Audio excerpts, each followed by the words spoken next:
A couple of years ago, I was introduced to a mushroom that changed my life. And I was introduced to that mushroom by another mushroom. And if that doesn't sound so bizarre that you immediately want to turn this off, then welcome. My name is Miles, and I want to share the story with you. And the story started several years ago during a period of my life where, as someone who never was interested in or used psychedelics, um, psychedelics seemed to keep on creeping into my life. People were questioning, why haven't you ever explored this? And this would be good for you. And there was a variety of ways that I started questioning if it might be beneficial for me to experiment with what some people call drugs, what some people call plant medicines, and through I guess, yeah, I just felt like the reasons I had to stay away from that, which were helpful and legitimate for my adult life, all of a sudden those seemed to not make as much sense. And so I decided to start experimenting with psilocybin mushrooms, and I approached it very cautiously and conservatively, and I started with tiny little microdoses. And where I live in the west coast of Canada, and there are dispensaries where you can go and get this kind of thing. So it's a very kind of um, it's it's just not that stigmatized, and it's pretty accessible, at least where I live. So there was just a variety of reasons that it made sense to explore that. And I started exploring, and I found it very interesting, and it was like showing me parts of myself and my life that I hadn't felt or examined in years. And so it was a helpful tool. And one of the things that happened is during a trip, I was in the forest, and I took the largest dose that I had yet taken, and I was in a pretty altered state. And I discovered this mushroom in my altered state, and it happened in a very well, I was pretty high, so it seemed like a very mystical revelation the way it happened. I was like hugging a tree, and it was this transcendent, ecstatic communion experience with the tree. And I was like in a trance while I was holding this tree. It was very intimate, very beautiful. And when I let go, all of a sudden I started looking around the forest, and I saw these trees, and it felt like there was a voice in my mind that I would say at the time and now was the voice of the mushrooms. And they said, go touch that tree. And I walked over to this tree, and I held its trunk, and it was a very thin maple tree, and it was bent over in an arch. And what's interesting about this tree is it was a tree that at some point, as a sapling, it was growing up straight, presumably, and then for some reason it bent over. Sorry, need to if you're listening to this, I'm making a lot of hand gestures that seem relevant to the story. Hopefully they're not. Essentially, it bent over into an arch shape, or like a rainbow shape, and its tip must have lodged into the soil and sprouted roots into the ground, because as I was tripping on mushrooms and holding on to the trunk at one end of this arch-shaped maple tree, I realized that it had bent over in this rainbow shape, and then it had another trunk going into the ground. So it was like, and out of the two trunks were these sprouting little suckers, I think they're called. They were like maple branches that grew up and had leaves on them, that branched off of the main arch shape. But it had two trunks because it had bent over and then immersed itself into the soil. So it grew into the ground, and I At the time, it was like mind blowing. And I couldn't believe it. I had to go to the other end of the tree and I held it. And then I looked up from the other end and it felt like I was being guided through this. Now that I'm sober and I'm saying this rationally, it's easy to look at that with some cynicism or skepticism. But at the time, I was like, no, no, no, no. The mushrooms guided me to hold on to this tree that's like this miracle tree. It's such a unique formation, to have two trunks and be this arch shaped miracle sacred tree. So I hold on to the one end of it and then I have to go hold on to the other end of it. And I'm feeling this insane kind of synchronicity and guidance. And I look up once I've walked and held on to the other end of this sacred tree. I look up and I see in the distance what looks like a turtle, a strange turtle like being. It's quite large, peeking out from a rotting tree trunk. And I'm like, oh, damn, things are starting to get real interesting now. this strange turtle creature. And I hear the voice in my head. It says, "Go check that out. You've been like you were guided to this specific place in the forest so that you could see that that mysterious entity peeking out from the side of this rotting tree trunk." So I'm like, okay, here we go. I walk up towards it, and I am filled with excitement and ecstasy and bliss at this moment. And when I get close, I see, oh, damn, that's not a turtle. That's like the rotting husk of a giant mushroom that had grown out of the trunk of this rotting hemlock tree. It's like a dead hemlock, a standing dead hemlock tree that's rotting. And it had these giant mushrooms, these not giant, but very large mushrooms that had grown on it. And they looked like, now they were like dry and decaying. And they looked kind of like a turtle shell because of their coloration and their texture. So the optical illusion of seeing a turtle made a lot of sense. Then all of a sudden, I saw on the same trunk a couple of live, smaller mushrooms. They were part of the same species, and I recognized them. And I freaked out. I realized that I was pretty sure, because I used to be very into foraging and wildcrafting and had a basic knowledge of some of the local edible and medicinal mushrooms. I was like, those are reishi mushrooms. Reishi mushrooms are, in traditional Chinese medicine, they're considered like the mushroom of immortality. They're considered this incredible, powerful medicinal mushroom. And I lost my mind with excitement. All of a sudden, it was all making sense. And again, remember, I am like really high at this moment, but I am also feeling more connected to the divine reality of nature and life than I probably had in a decade in this moment. And yeah, I see these mushrooms and they're gorgeous mushrooms. If you've ever seen a reishi or if you look at a photo of them, they are these red, kind of crimson red mushrooms that have shiny, almost lacquered looking tops. So they shine and glisten in the dark forest light.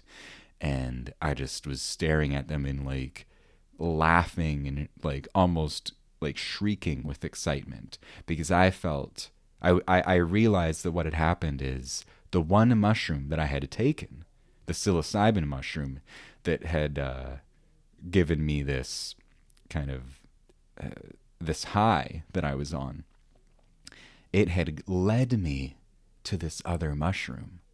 It literally told me, like, hold on to that tree trunk Yeah, now hold on to that tree trunk that it's connected to. Now look up. Oh, go walk towards that weird looking thing. And here you are. You've been guided to this mushroom. This is your mushroom. You're here to learn from this mushroom because it grows in the forest that you live near. And and so I just felt in that moment that there was some kind of destiny that had unfolded, and that I was the one mushroom had literally brought me and introduced me to another mushroom that was medicinal, and it had some kind of spiritual significance to my life, and that I was meant to study it and learn from it and probably consume it as medicine. Yeah, and fast forward, I came down from that high. I eventually had to go home because it was getting dark and cold, and in the following days, I returned to that forest and I traced my steps back to that rotting tree trunk, and I found the reishi mushrooms. And I was as excited to see them again as I had been when I was tripping my mind off. And I started exploring throughout that forest and other nearby forests in the area and finding more of these reishi mushrooms growing because it was their season. It was like September, October.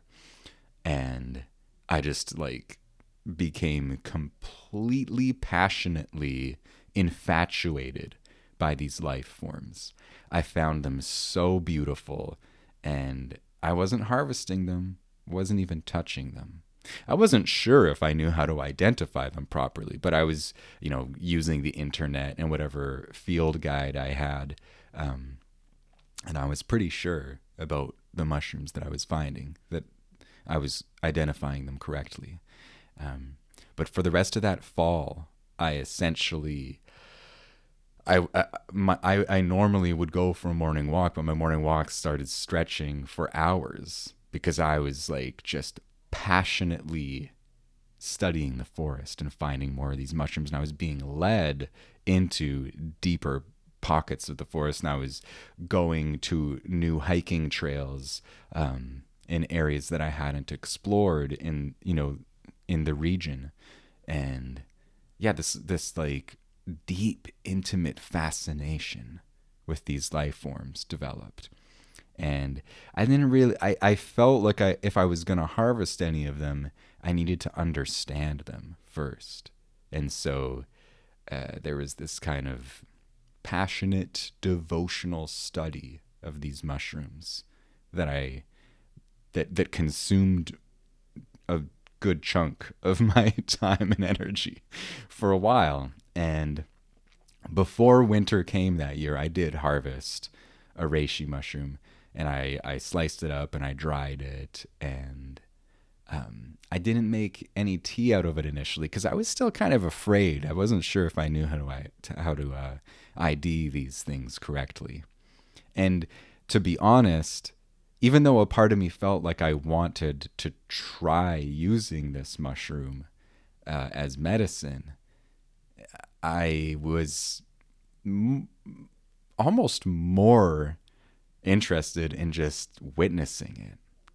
And eventually, before the next season came around, I did try that as tea, and it was very strong tasting, and I felt that it did have some kind of effect on me. Now, it's not a psychoactive mushroom at all. It's I think it's described as an adaptogen by herbalists, and my very crude understanding of what that means is it is something that can help with general stress response.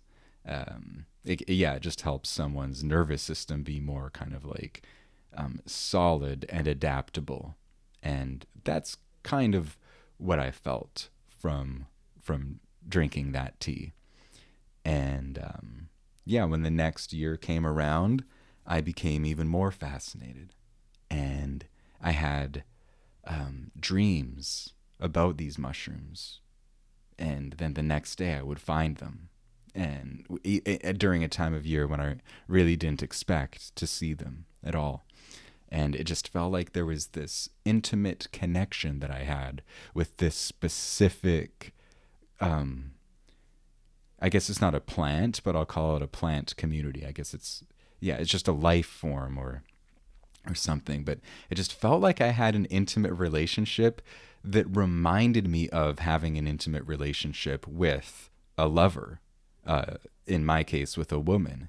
Because when I've had like an intimate relationship with a woman, sometimes I'll have a dream the night before they write me for the first time in 6 months.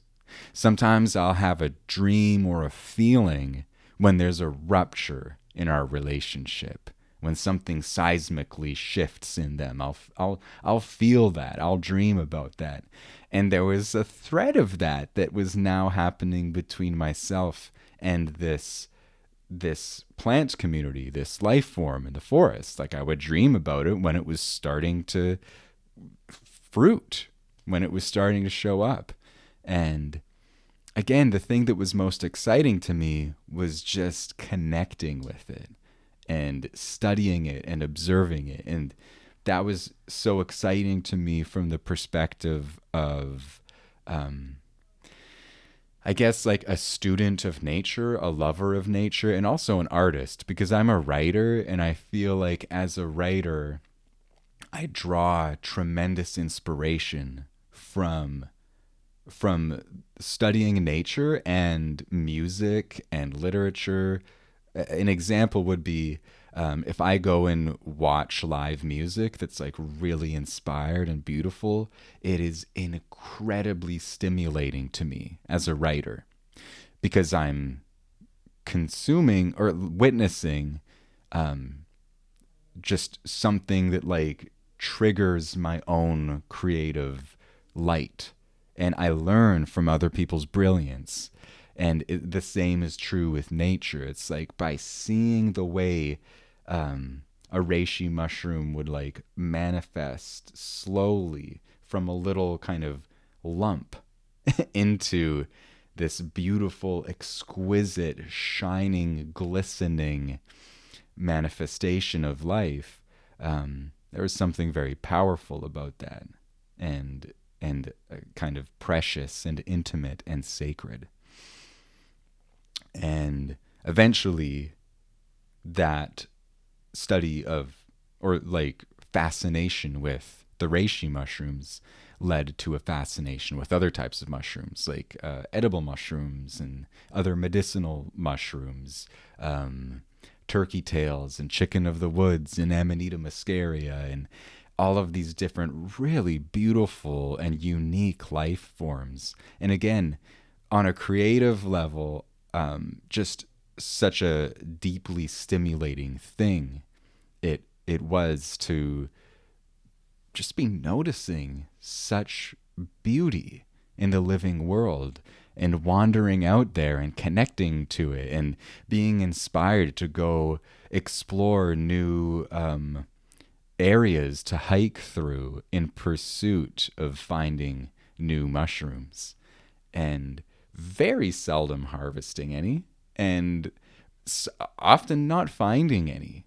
But it was, a life-changing thing happened in the forest that day when I was tripping like a madman and stumbled into that reishi mushroom. I sparked a passion and a curiosity, or there was a passion and curiosity sparked in me, that it kind of just ignited this love affair with the natural world that I had very deeply when I was in my 20s and as a teenager, but I let it go. I let it fade. And having that come back to the forefront of my life has been one of the most beautiful and grounding and nourishing things that has happened to me over the past several years. It's just been phenomenal. I think it's really, really helped my mental and emotional and spiritual well-being over these past several years. And I know that not everybody is like I live in a city, and so I kind of live in two worlds. I work in a very busy fairly formal restaurant. I spend more time than I probably should on social media because I'm on TikTok posting nearly every day, because that's one of the primary means by which I'm sharing my writing with the world right now.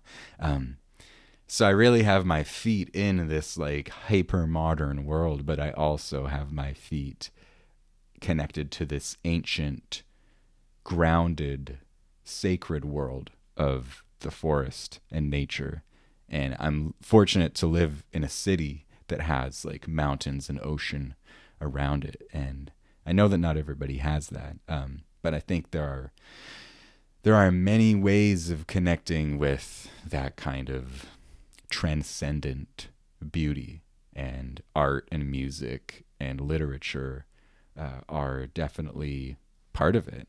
That's part of why I write books, is because I feel like, especially with the latest book that I wrote, it was a way of taking some energy and experience that I had been privileged to stumble into and kind of like crafting it into something that I could share with others, and that could be like a transmission of that energy, and not an ideological or not a collection of ideas or anything, but an actual just like the vibe of that being transmitted, the feeling of beauty or inspiration or strength that I might feel in the forest, being able to condense that into stories and into writing and share that with others. It's definitely one of my inspirations. Anyhow, I think that's all I wanted to share today. Nature is a beautiful thing. There's so much power and nourishment that can come from it, connecting with it. I hope you enjoyed this. If you did, you can let me know. You can like this. You can subscribe to the channel if you haven't already. And if you're interested in checking out my latest book, it is a collection of stories about finding personal power, love, loss, finding power through connecting to nature, and many other things. There's a link to that in the show notes or in the description. And there's an audiobook version of it narrated by me. There is a paper book and an ebook version. And yeah, thank you so much for joining me today. And until next time, take care of yourselves, everybody.